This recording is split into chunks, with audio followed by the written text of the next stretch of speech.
Yeah, everybody 比较闹。Diploma wa diploma Puan belum cari na ya belum mau ada Father Day na no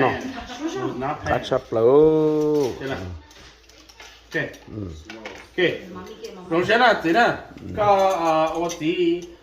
要被说中文咯，然后被要到报有谁给被老给被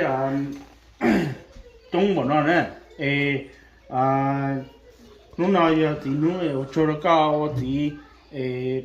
被说的全部来去了个被我一不忙了个那是被摸了家了被摸到可能不是读书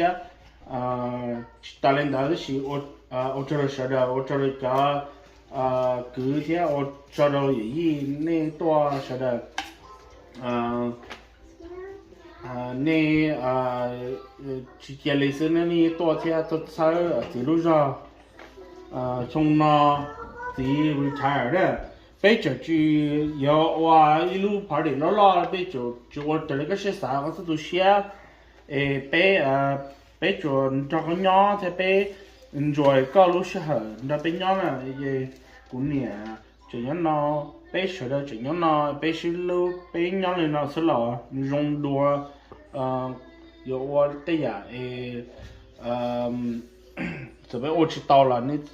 啥讲呢 Itu ni no okay lah. Itu ni no ma nang kakak ni tu ben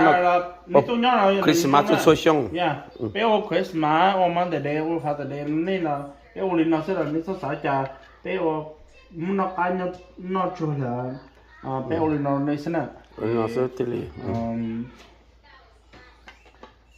被啥的被多那毛领导这被我那是给mo non ba fe la chikamo ta de be to no sna